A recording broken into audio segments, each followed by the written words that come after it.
মাছের মুড়োটা শেষ করেই আশুতোষবাবু যেই ছোট পেটিটা তুলতে যাবেন, অমনি গিন্নি ধমক দিয়ে বলে উঠলেন, এই এই, ওই পেটিটা মনাইয়ের জন্য, ওটা খাবে না কিন্তু। আশুতোষবাবু, ধুর, ভাবলাম পেটিটা দিয়ে আর একটু ভাত খাবো, তার হলো না দেখছি। নির্মলা দেবী হেসে বললেন, ওরে আমার তুমি রে, উনি সব মাছের পেটিগুলো খাবেন আর আমরা দুজনে লেজা খাবো। আশুতোষবাবু বালক সুরে বললেন, ও গিন্নি, এরকম করছো কেন? আর একটা পেটি তো আছে মনাই শোনার জন্য। নির্মলা দেবী, না না, একদম না, ওর 2 পিস পেটি লাগবে। জানো না, ওর মাছ ছাড়া ভাত খাওয়া হয় না। এখন যাও, তাড়াতাড়ি তৈরি হয়ে নাও, স্কুলে যেতে দেরি হয়ে যাচ্ছে যে। ও হ্যাঁ হ্যাঁ, তাই তো, দেরি হয়ে গেলে মুশকিল। আজ আবার তারই প্রথম পিরিয়ড, আর আজকেই তো ক্লাস টেস্ট নেওয়ার কথা। বলেই আশুতোষবাবু ছুটলেন বেডরুমে। আশুতোষবাবু একটা প্রাইভেট স্কুলে কেমিস্ট্রি পড়ান। অনেক কষ্টে পড়াশোনা করেছেন। সহজ সরল মানুষ। ছোটবেলা থেকেই উনি আবার একটু খাদ্যরসিক। বছর 4 আগে বিয়ে হয়েছে একই শহরের নির্মলা দেবীর সাথে। নির্মলা দেবী মধ্যবিত্ত পরিবারের মেয়ে, তাই ছোট থেকেই মানিয়ে চলতে অভ্যস্ত। তাদের বেশ চলছে, ছোট্ট সংসার। তার মধ্যেই বছর 3 আগে ফুটফুটে এক মা লক্ষ্মী ঘরে আসে। মনাই এখন 3 বছরের মেয়ে, ভীষণ চঞ্চল। 3 জনের সংসার অনেক সুখের, কোনো বাড়তি চাহিদা নেই। আশুতোষবাবুর ভালোই কেটে যায়। মাইনে কম বলে সেরকম সমস্যা হয় না। ডিউটিও মাত্র 7 ঘন্টার, সন্ধেবেলায় টিউশন। স্কুলেরই ছাত্রছাত্রীরা পড়তে আসে। আশুতোষবাবু যেই প্যান্ট শার্ট পরে বাইরে বেরোতে যাবেন, অমনি দস্যিমের টের পেয়ে কোথা থেকে ছুটে এসে বাবার পায়ের উপর দখল বসিয়ে দিয়েছে। আশুতোষবাবুর জীবনে এইটাই এখন সব থেকে বড় চ্যালেঞ্জ। মনাইকে না নিয়ে বাড়ি থেকে বেরোনোটা সব থেকে মুশকিলের কাজ। কিছুতেই ছাড়বে না মেয়ে। একটুখানি কোলে নিয়ে এদিক ওদিক করে গিন্নিকে ডাক দিলেন, ওগো শুনছো, কোথায় গেলে তুমি আবার? একটু ধরো বাবুকে, আমার দেরি হয়ে যাচ্ছে তো। পাশের রুম থেকে নির্মলা দেবী হাঁপাতে হাঁপাতে ছুটে এলেন। ওহ বাবারে বাবা, বাড়িতে একটু শান্তি দেবে না বাপ বেটিতে। যেই নামিয়ে দিয়ে একটু কাপড় মেলতে গেছি আর গিন্নি উধাও। আয় চল, এবার বাবাকে ছাড়, বলে এক প্রকার জোর করে কোলে তুলে নিলেন। সে কি আর থামবার মেয়ে? চোখ মুখ উল্টে কোল থেকে পড়ে যাওয়ার অভিনয়। কি বদমাইশ মেয়ে বাবা, কেঁদে অস্থির করে তুলল। আশুতোষবাবু মনাইকে একটা হামি খেয়ে বললেন, চকলেট কে খাবে? আমি, বলে চেঁচিয়ে উঠল মনাই। আশুতোষবাবু জাদু দেখানোর ভান করে বললেন, তাহলে চোখ বন্ধ করো, এই ইচিং মিচিং গিলিগিলি, চোখ খুলবে না কিন্তু। বলতে বলতেই মার মার দৌড়। চোখ খোলার আগেই এই তল্লাট থেকে পালাতে হবে, না হলে রক্ষে নেই। অর্ধেক কাজ তো আশুতোষবাবু করেই দিয়েছেন, বাকিটা এবার নির্মলা দেবীর উপর। এভাবেই প্রতিদিন আশুতোষবাবুকে স্কুলে যেতে হয়। ভাগ্য ভালো, আজ রাস্তার মোড়ে পৌঁছানোর সাথে সাথে স্কুলের বাস হাজির। আর একটু দেরি হলেই বাসটা পাওয়া যেত না, তখন আবার প্রাইভেট অটো করে যেতে হতো। 20 টাকা এক্সট্রা লাগতো সেখানে। ঘাম মুছতে মুছতে বাসে উঠলেন। আশুতোষবাবুর চেহারাটা একটু নাদুস নুদুস, ওইটুকু দৌড়াতেই ঘেমে নেই একসার। আজকে আবার বাসে একটু বেশি ভিড়। ওনার মতো অনেকেই তো শনিবারে ক্লাস টেস্ট নিয়ে থাকেন, তাই হয়তো পরীক্ষা দিতে বেশি ছাত্রছাত্রী এসেছে আজ।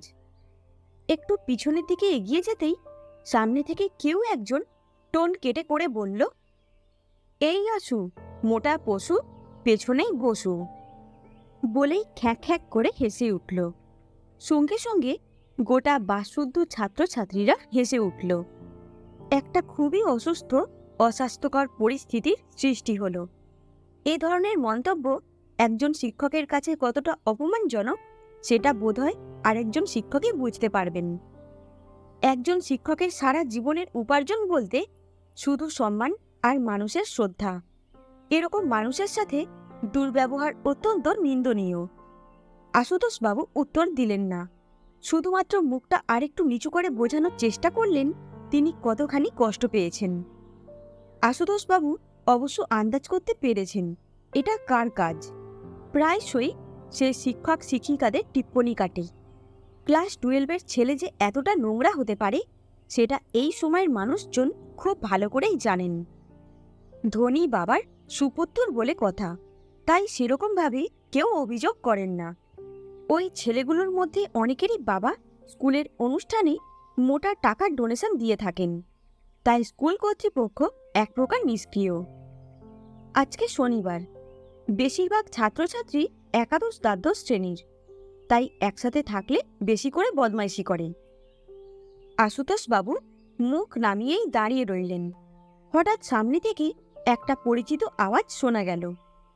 বঙ্কিমবাবু ডেকে বললেন, আশুতোষবাবু এখানে আসুন, দুজনার হয়ে যাবে। বলার পরেই উনি ছাত্রছাত্রীদের ধমক দিয়ে বলে উঠলেন, কি নোংরামি হচ্ছে এসব? একজন শিক্ষকের সাথে এরকম ব্যবহার করতে লজ্জা করে না তোমাদের? জানতে পারলে চাপকে পিঠে ছাল তুলে দেব। বঙ্কিমবাবু বাংলার শিক্ষক, তাই শব্দের ব্যবহার ভালোই জানেন। তার উপর ওনার চেহারা বেশ লম্বা চওড়া, তাই ছাত্রছাত্রীরা ওনাকে একটু সমঝে চলে। আশুতোষবাবু মুখ নামিয়ে ধীরে ধীরে গিয়ে বঙ্কিমবাবুর পাশে গিয়ে বসলেন। বঙ্কিমবাবু আশুতোষবাবুর মন রাখার জন্য বললেন, আজ দেখছি বেটাকে একবার স্কুলে পৌঁছায়। আশুতোষবাবু খুব ভালো করেই জানতেন এসবের কোনো কিছুই হবে না। এসব ঘটনা আগেও বেশ কয়েকবার ঘটেছে, তবে কেউই অভিযোগ করে স্কুল কর্তৃপক্ষের বিপক্ষে যাওয়ার সাহস করেনি, করবেও না। প্রাইভেট স্কুল বলে কথা। যাই হোক, আশুতোষবাবু বঙ্কিমবাবুর হাত ধরে বললেন, অনেক ধন্যবাদ দাদা, তবে আপনি এই নিয়ে বেশি ভাববেন না, আমি করব যা করার। বঙ্কিমবাবু হেসে জিজ্ঞাসা করলেন, আপনিও তো 12B-তে ক্লাস নেন, তাই না? এরা তো অনেকেই ওই ক্লাসের ছাত্রছাত্রী। আপনি কি ক্লাসে এদের বকাঝকা করেন না? ক্লাসে তো বেয়াদবগুলোকে একটু টাইট করে রাখা দরকার নাকি? না হলে এরকম নোংরামি তো করবেই। আমার ক্লাসে বাবু আমি কিন্তু বেশ টাইট দিয়ে রাখি, কেউ একটু এদিক ওদিক করলেই। কথাটা শেষ না হতেই আশুতোষবাবু বঙ্কিমবাবুর হাতটা ধরে মৃদুভাবে বললেন, বঙ্কিমবাবু আমি শিক্ষক, ক্লাসে আমি শেখাতে যাই। ছাত্রছাত্রীদের ব্যক্তিত্ব, ভবিষ্যৎ, শিক্ষা এসবের দেখাশোনা করাই আমার কাজ। একটা বয়সের পর ছাত্রছাত্রীদের বাচ্চাদের মতো শাসন না করাই উচিত, এতে ফল উল্টো হয়ে যেতে পারে। আমি আমার সিদ্ধান্তই অনুসরণ করি। হয়তো একটু বেশি মুশকিল, তবে অন্তত দোষারোপ করার মতো কেউ থাকে না।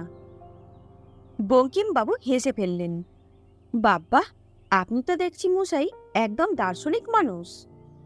বাংলা তো আপনার পড়ানো উচিত। এবার দুজনেই একসাথে হেসে ফেললেন। পরিস্থিতি অনেকটা স্বাভাবিক হলো।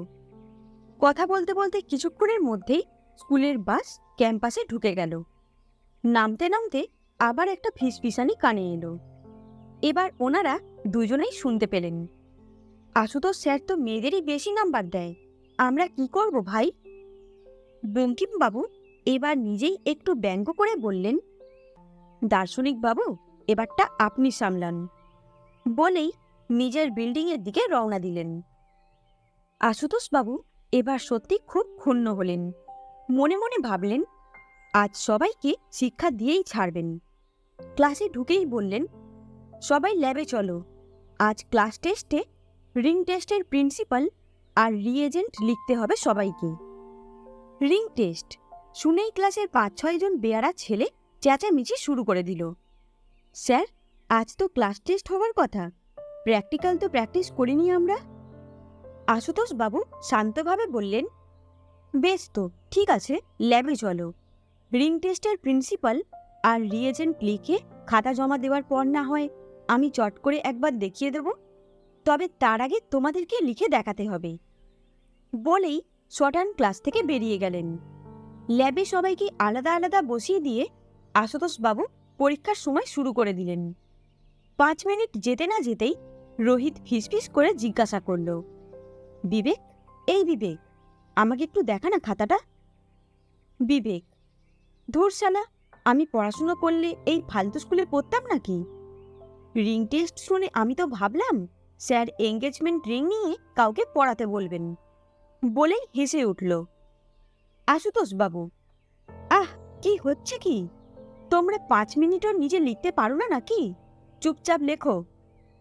বেশ কিছুক্ষণ পরেই প্রিয়া চেঁচিয়ে অভিযোগ করল, দেখুন না স্যার, বিবেক বারবার পিছন থেকে খোঁচা দিচ্ছে, ডিস্টার্ব করছে, লিখতে পারছি না। আশুতোষ বাবু ধমকে উঠলেন, কেন ওকে বিরক্ত করছো বিবেক? নিজে তো পড়ে আসবে না, আবার অন্যদেরও লিখতে দেবে না। বিবেকের স্বভাব সবাই জানি, আদব কায়দা জানেই না।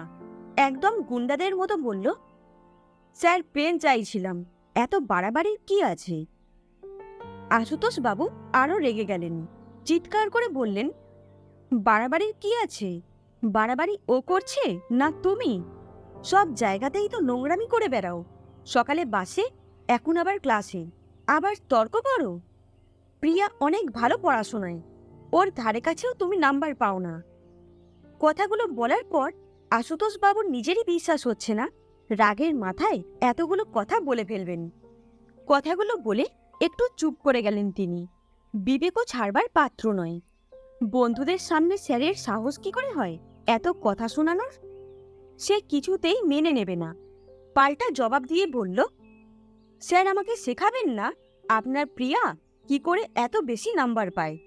ওই তো সন্ধ্যাবেলায় বাড়িতে ডাকেন, কোশ্চেন তো আগেই বলে দেন, আর তারপর ওর সাথে। কথাটা শেষ করতে দেননি আশুতোষবাবু, শটান গালে কষিয়ে একটা চড় মারেন। রাগে আশুতোষবাবুর হাত পা কাঁপতে থাকে। এত অপমান সহ্য করতে হবে ভাবতেও পারেননি। তার উপর প্রশ্নপত্র ফাঁস করার অভিযোগ করছে কিনা একজন ছাত্র। নিজের উপর বিশ্বাস হচ্ছে না আশুতোষবাবুর। একজন নাবালক ছেলে এতটা নীচ কি করে হয়? কোনো প্রকারে নিজেকে সামলে নিয়ে বিবেকের হাত ধরে ক্লাসের কোনায় বেঞ্চের সামনে টেনে নিয়ে গিয়ে বললেন, বসো এখানে, পরীক্ষা হোক, তোমাকে হেড স্যারের কাছে নিয়ে গিয়ে গার্জেন কল করাবো। বিবেকের চোখে মুখে অদ্ভুত একটা রাগ আর প্রতিশোধের ইচ্ছা লক্ষ্য করলেন। আশুতোষবাবু পরোয়া না করেই ক্লাসের সামনে এসে বললেন, তাড়াতাড়ি লেখো তোমরা, সময় পেরিয়ে যাচ্ছে। চারপাশে তখন একটা থমথমে ভাব। আশুতোষবাবু নিজের জলের বোতল খুলে এক ঢোক জল খেতে না খেতেই পিছন থেকে বিবেক আবার গুন্ডাদের মতো বলল, স্যার জল তেষ্টা পাচ্ছে, একটু দিন না স্যার। তার সাথে কেমন একটা উপেক্ষার হাসি ওর মুখে। সত্যি বিশ্বাস হয় না ছেলেটা এত নির্লজ্জ বেহায়া হতে পারে। আশুতোষবাবু নিজে না গিয়ে সামনে সমরকে বললেন, সমর যাও তো, বোতলটা ওকে দিয়ে এসো। সমর গুটি গুটি করে এসে বোতলটা বিবেকের হাতে ধরিয়ে দিল। বিবেক সমরকে ফিসফিস করে বলল, মালটার বার দেখেছিস? বড্ড বার বেড়েছে বুঝলি, কোনোদিন ডোজ পড়েনি তো, তাই জানে না বিবেক কি জিনিস। সমর কিছু বলল না, জলের বোতলটা বিবেকের হাতে দিয়ে আবার নিজের জায়গায় এসে বসে পড়ল। পরীক্ষা শেষ হতেই আশুতোষবাবু সবার খাতাপত্র জমা নিয়ে আবার বিবেকের হাত ধরে হিড় হিড় করে টানতে টানতে হেড স্যারের অফিসের দিকে নিয়ে যেতে লাগলেন। বিবেক রাস্তায় যেতে যেতে লক্ষ্য করল অনেক ছোট ছোট ছাত্রছাত্রীরা ওকে দেখে হাসাহাসি করছে। বিবেকের মনে তখন প্রতিশোধের আগুন দাউ দাউ করে জ্বলছে। রাগে গজগজ করতে করতে বলল, স্যার এটা কিন্তু অনেক বেশি হয়ে গেল, আপনি আমাকে। Shut up you idiot! আশুতোষবাবু ধমক দিয়ে মাঝপথেই বিবেকের কথা থামিয়ে দিলেন। হেড স্যারের অফিসে ঢুকতেই হেড স্যার অবাক হয়ে বিবেককে জিজ্ঞাসা করলেন, আরে বিবেক, তুমি স্যারের সাথে কি করেছো? আশুতোষ বাবুর দিকে তাকিয়ে হেড স্যার জিজ্ঞাসা করলেন, স্যার কিছু হয়েছে নাকি? আশুতোষ বাবু সবকিছু খুলে বললেন, অথচ হেড স্যার সেরকম কোনো প্রতিক্রিয়াই দিলেন না। শুধুমাত্র আশুতোষ বাবুকে মিথ্যা আশ্বাস দিয়ে বললেন, ও আই সি, আমি দেখছি কি করা যায়, আপনি নেক্সট ক্লাসটা নিয়ে আসুন, আপাতত তারপর কথা হবে। আশুতোষবাবু তো ভালো করেই জানতেন কিছুই হবার নয়, তাই কেউ অভিযোগ করেন না। তবে আজ তার মনটা একটু তৃপ্ত। তিনি অন্তত নিজের কাজটুকু করেছেন, এবার যা করার ম্যানেজমেন্ট করবে। যেতে যেতে আশুতোষবাবু পরিষ্কার শুনতে পেলেন বিবেক তার নামেই উল্টো অভিযোগ করছে হেড স্যারের কাছে। হেড স্যারকে বলতেও শুনলেন, আচ্ছা আমি দেখব সেটা, তুমি বলো তোমার বাবা কাল আসছেন তো নাকি? ওনার সাথে আমার কিন্তু কথা হয়ে গেছে। এসব শুনতে শুনতে আশুতোষবাবু স্টাফ রুমের দিকে এগিয়ে গেলেন। মনটা খুব ভারী আশুতোষবাবুর। আজ একটা জিনিস খুব ভালো করে বুঝতে পারলেন তিনি, পৃথিবীতে দু ধরনের মানুষ হয়। একদল স্বার্থপর, যারা শুধুমাত্র নিজের ছাড়া কিছু বোঝে না, ভাবে না। আর অন্য দল অসহায়, সংসার আর ঋণের বোঝা বইতে থাকা মানুষ।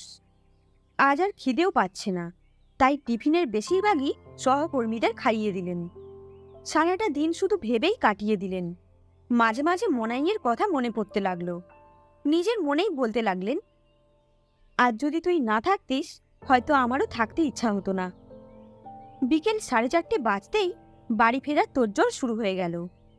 ব্যাগটা কাঁধে ঝুলিয়ে জলের বোতলটার দিকে চোখ পড়তেই আশুতোষবাবু চমকে উঠলেন। এই যা, জলের বোতলটা তো বিবেককে দিয়েছিলেন, ও বোধহয় ল্যাবেই রেখে দিয়েছে। তড়িঘড়ি করে ল্যাবের দিকে ছুটলেন তিনি। ল্যাবগুলো 4:30 পরে বন্ধ হয়।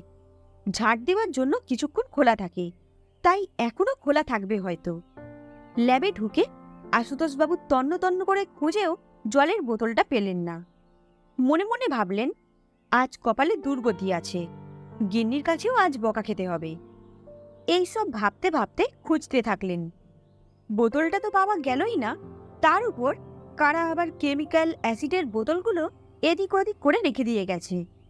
সেগুলোকে আবার সাজিয়ে রাখতে রাখতে আরও কিছুটা সময় লেগে গেল। অবশেষে যখন মস্তিষ্ক মনকে বলল আজ গালমন্দ খেতেই হবে, তখন আবার খোঁজাখুঁজি ছেড়ে আশুতোষবাবু গেটের দিকে দৌড়ালেন। আজ যেন কপালটাই খারাপ, বাসও চলে গিয়েছে ততক্ষণে। ল্যাবে খোঁজাখুঁজি করতে করতে কখন যে 4:50 বেজে গিয়েছে টেরই পাননি।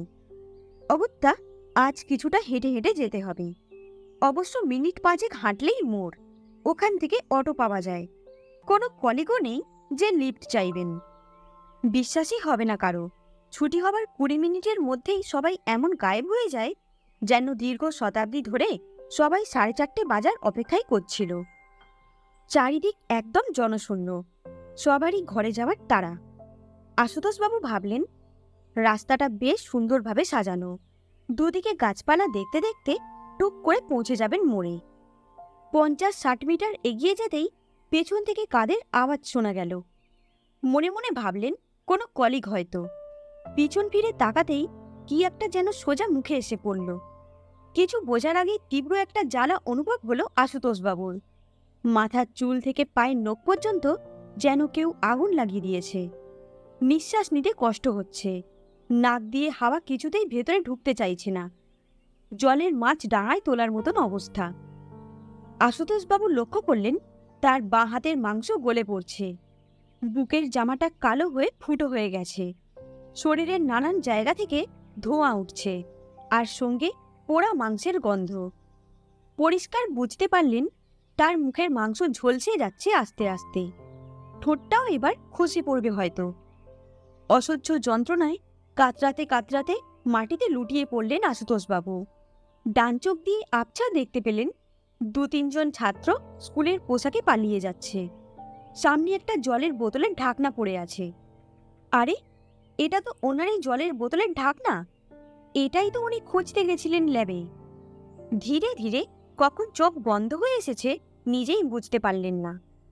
চারপাশে বেশ কিছু মানুষের কথা হুড়োহুড়ি টের পেয়েছিলেন জ্ঞান হারানোর আগে। কয়েকদিন আইসিইউতে থাকার পর তীব্র যন্ত্রণায় আশুতোষবাবুর ঘুম ভাঙল। গোঙাতে গোঙাতে ওঠার চেষ্টা করেন, কিন্তু পারেন না। দুটো হাত দিয়ে মুখটা ছুঁয়ে দেখতেই বুঝতে পারেন মুখটা পুরোটাই ব্যান্ডেজে ঢাকা, বাঁদিকে চোখটাও ঢাকা। যন্ত্রণায় কাতরাতে কাতরাতে দেখলেন বাঁ হাতেও ব্যান্ডেজ বাঁধা। যেটুকু খোলা অংশ দেখা যাচ্ছে কেমন পুড়ে কালো হয়ে গেছে। আশুতোষবাবু দেখলেন নির্মলা দেবী পাশেই বসে আছেন, অঝরে কেঁদে চলেছেন। মা বাবা শ্বশুর শাশুড়িও এসেছেন, তারাও কাঁদছেন। এতক্ষণ তাদের লক্ষ্যই করেননি আশুতোষবাবু। কোনো মতে হাতের ইশারায় নির্মলা দেবীকে কাছে ডাকলেন আর ইশারায় জানতে চাইলেন মনাই কোথায়। নির্মলা দেবী কাঁদতে কাঁদতে বললেন, বাইরে বসিয়ে রেখেছি নার্সের কাছে। ডাক্তারবাবু বললেন ওকে না নিয়ে আসতে, ভয় পাবে বলে। আশুতোষবাবু কিছুতেই বিশ্বাস করতে পারলেন না যে তার মনাই তাকে দেখে ভয় পেতে পারে। নিজেও ঠিক বুঝতে পারছেন না কি এমন হয়েছে। যন্ত্রণা কাতরভাবে নির্মলা দেবীকে জিজ্ঞাসা করলেন, ওগো কি হয়েছে আমার? আমাকে এখানে কেন রেখেছে? নির্মলা দেবী উত্তর দেওয়ার আগেই ডাক্তারবাবু ঢুকলেন। গুড মর্নিং আশুতোষবাবু, কেমন লাগছে আজ?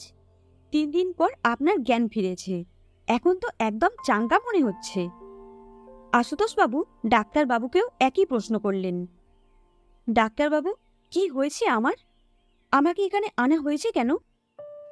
ডাক্তারবাবু মাথা নিচু করে গম্ভীরভাবে বললেন, অ্যাসিড অ্যাটাক, খুব সম্ভবত সালফিউরিক অ্যাসিড। আপনি অনেক স্ট্রং, তাই হেরে যাননি। আশুতোষবাবু অবাক হয়ে উঠলেন। Sulphuric acid?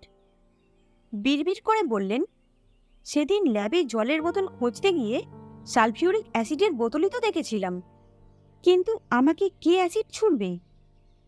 সেটা পুলিশের কাজ, আমার কাজ আপনাকে সুস্থ করে তোলা। ডাক্তারবাবু আরও বললেন, আপনি এখন বিশ্রাম নিন, বিকালে আপনার ব্যান্ডেজগুলো পাল্টাতে হবে, তখন আবার কথা হবে। এরপর ডাক্তারবাবু ইশারায় বাকিদের বললেন, ভিজিটিং আওয়ার শেষ হয়ে গেছে, এখন ওনাকে বিশ্রাম করতে দিন। যেতে যেতে নির্মলা দেবী আশুতোষবাবুর মাথায় হাত বুলিয়ে দিলেন। বিকালে মনাইও এসেছে মার সঙ্গে, ভয়ে জড়সড় হয়ে আছে বেচারি ছোট্ট মেয়েটা। আশুতোষবাবু ইশারা করে ডাকলেন, তবে মনাই মায়ের কোল থেকে নামলই না। আশুতোষবাবু খুবই কষ্ট পেলেন মনে মনে। তার আদরের মেয়ে আজ তারই কোলে এলো না। নিয়তির কি নিষ্ঠুর পরিহাস। কিছুক্ষণ পরে রুমে ডাক্তারবাবু এলেন, সঙ্গে পুলিশ ও 2 জন নার্স। অফিসারবাবু জানালেন, 2 জন স্কুলের, আরেকজন বাইরের স্কুলের ছাত্রকে সেদিন সন্দেহজনকভাবে ঘোরাঘুরি করতে দেখা যায়। পুলিশ তাদের গৃহবন্দী করে রেখেছে। কাল শনাক্ত করতে হবে, তাই পুলিশ এসেছে আশুতোষবাবুকে দেখতে এবং ওনার বয়ান নিতে। মুখ খোলার চেষ্টা করতেই যন্ত্রণায় চিনচিন করে উঠল আশুতোষবাবুর গোটা শরীর। ডাক্তারবাবু বুঝতে পেরে বললেন, অফিসার, আপনি বরং কাল সকালে আসুন, আজকের দিনটা ওনাকে বিশ্রাম নিতে দিন। তারপরেই নার্সকে ইশারায় আয়নাটা আনতে বললেন। পুলিশ অফিসার চলে যেতেই নার্স আয়নাটা নিয়ে এসে আশুতোষবাবুর হাতে ধরিয়ে দিলেন। এবার ডাক্তারবাবু ধীরে ধীরে আশুতোষবাবুর মুখের ব্যান্ডেজটা খুলতে শুরু করলেন। একটু পরেই দেখতে পেলেন তার মুখের বাঁদিকটা অনেকটাই পুড়ে গেছে।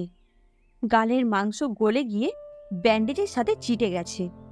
ব্যান্ডেজ খোলার সাথে সাথে মুখের চামড়াটাও অনেকটা বেরিয়ে আসছে, তবে ব্যথাটা নেই আগের মতো। ডাক্তারবাবু একটু আগেই কি যেন একটা ইঞ্জেকশন দিয়েছেন, বোধহয় ব্যথারই। ব্যান্ডেজটা খোলা হতেই মনাই কোকিয়ে কেঁদে উঠল। মায়ের কোলে মুখটা যতটা পারল লুকিয়ে নিল। নির্মলা দেবীর মুখ থেকে কোনো শব্দ বের হলো না, শুধু একবার করে ডাক্তারবাবুর মুখের দিকে তাকাচ্ছেন আর একবার আশুতোষবাবুর দিকে। তার বিশ্বাসই হয় না বিছানায় বসা মানুষটা তার স্বামী, যেন কোনোদিন এই মানুষটাকে দেখেন উনি। আশুতোষবাবু নিজেকে দেখেই আর্তনাদ করে উঠলেন। আয়নায় যেন এক ভৌতিক দৃশ্য দেখছেন তিনি। মুখের মাংস গলে পুড়ে গেছে, বাঁ দিকের গালটার অনেকটা অংশই নেই, ভেতরে দাঁতগুলো দেখা যাচ্ছে। বাঁ চোখটা পুরো সাদা হয়ে গেছে, চোখের মণিটাও নেই। কি বিভৎস মুখ! এ কি দেখল আশুতোষবাবু? একটা চাপা আর্তনাদ বেরিয়ে এলো মুখ থেকে। নির্মলার দিকে তাকিয়ে শুধু হা হা করে গোঙাতে লাগলেন। ডাক্তারবাবু যত তাড়াতাড়ি পারেন ব্যান্ডেজটা আবার করে দিয়ে নির্মলা দেবীকে বললেন, ওনাকে বিশ্রাম করতে দিন, আপনি কাল সকালে আসুন। সারা রাত আশুতোষবাবুর ঘুম এলো না। যন্ত্রণায় আর চিন্তায় রাত্রির অনেকক্ষণ পেরিয়ে গেল। সারাক্ষণ মনে অনেক প্রশ্ন ঘুরপাক খেতে থাকল। মনাই আমাকে চিনতে পারবে তো? আর আমাকে ভয় পাবে না তো? নির্মলা আমাকে ভালোবাসবে আগের মতন? লোকে ঘৃণা করবে না তো? আমাকে কুৎসিত বলবে না তো? আর আর চাকরিটা, ওটা যেন থাকে। হে ঈশ্বর, আমার চাকরিটা যেন চলে না যায়। এসব ভাবতে ভাবতে কখন ঘুমিয়ে পড়লেন কে জানে। একটা আলতো হাতের ছোঁয়া মাথার এদিক থেকে ওদিকে ধীরে ধীরে আসছে আর যাচ্ছে। চোখ খুলে আশুতোষবাবু দেখলেন সকাল হয়ে গেছে। মাথার পাশে নির্মলা দেবী বসে আছেন। আশুতোষবাবুকে ভালোবেসে জিজ্ঞাসা করলেন, কি ভালো লাগছে একটু? ইশারায় সম্মতি জানিয়ে আশুতোষবাবু আবার আরামে চোখ দুটো বন্ধ করলেন। খানিকক্ষণ পরে কপালে এক ফোঁটা জল পড়তেই ঘুমটা ভেঙে গেল আশুতোষবাবুর। দেখলেন নির্মলা দেবীর চোখ দুটো ঝাপসা, তার থেকে এক ফোঁটা জল তার কপালে এসে পড়েছে। নির্মলা দেবী টের পেয়ে একটু ইতস্তত হয়ে নিজের চোখ মুছলেন। আশুতোষবাবুর কপালটাও আঁচল দিয়ে মুছে দিলেন। আশুতোষবাবু নির্মলা দেবীর হাতটা ধরে ইশারায় কাঁদতে বারণ করলেন। নির্মলা দেবী ফুপিয়ে ফুপিয়ে আফসোস করে বললেন, কতবার করে বলেছিলাম তোমাকে কলকাতায় চলে যাই, চলো, বড় শহর, ওখানেই না হয় দুজনে চাকরি করতাম। তুমি তো শুনলেই না। নির্মলা দেবীর হাতটা চেপে ধরে কোনো মতে আশুতোষবাবু বললেন, ওকে রাগ করো না, তোমার আর মনাইয়ের জন্যই তো এখানে চাকরি করা। মনাইকে ভালোভাবে মানুষ করার জন্য শুধু শিক্ষাই যথেষ্ট নয়, কালচার, সংস্কার এসবেরও খুব দরকার আছে। দাদু দিদার কাছে থাকলে মনাই এগুলো পাবে। কলকাতায় তো আর দাদু দিদাকে পাবে না বলো। আমাদের মনাই যেন দাদু দিদার ভালোবাসাও পায়, সেই জন্যই আমি অন্য কোথাও যেতে চাই না। কথাগুলো বলার পর দুজনেই চুপ করে রইলেন। হঠাৎ পুলিশ অফিসার ঢুকলেন। গুড মর্নিং আশুতোষবাবু, আজকে কেমন আছেন? আশুতোষবাবু ঘাড় নেড়ে হ্যাঁ বললেন। খুব ভালো কথা, এবার আমাদের একটু সাহায্য করুন, তাহলে আমাদেরও একটু সুবিধা হয়। বলেই পুলিশ অফিসার হাঁক দিলেন, নিয়ে এসো ওদেরকে। দুজন হাবিলদার তিনজন ছেলেকে টানতে টানতে নিয়ে এলো। তিনজনেই ভয় গুটিয়ে গেছে একদম। অফিসার বাবু জিজ্ঞাসা করলেন, বলুন, এদের মধ্যে কাউকে চিনতে পারছেন কিনা? এরা সেদিন অনেক দেরি করে বাড়ি ফিরেছে। সবাইকে সন্দেহজনকভাবে ঘোরাঘুরি করতে দেখা গেছে। এদের মধ্যে ওই দুইজন তো আপনারই ক্লাসের ছাত্র, তাই না? আর ওই ছেলেটা অন্য স্কুলের। বলেই তিনজনকে ধমক দিয়ে বললেন, আরও সামনে যাও, বেডের সামনে গিয়ে দাঁড়াও। একবার উনি শনাক্ত করুন, তারপর তোমাদের দেখাবো ক্রিমিনালদের সাথে আমরা কেমন ব্যবহার করি। আশুতোষবাবু দেখলেন দুজন মুখ নামিয়েই দাঁড়িয়ে আছে, শুধু বিবেক তার দিকে এক পলকে তাকিয়ে। বিবেক হাত দুটো শক্ত মুঠো করে রেখেছে, ঠোঁট দুটোকে যেন জোর করে চেপে রেখেছে। চোখে অদ্ভুত একটা ব্যাপার, এ যেন অন্য বিবেক। আশুতোষবাবু কোনো দিনই বিবেককে এত অসহায় হতে দেখেননি। আশুতোষবাবুর মাথায় অনেকগুলো প্রশ্ন ঘুরপাক খেতে লাগলো।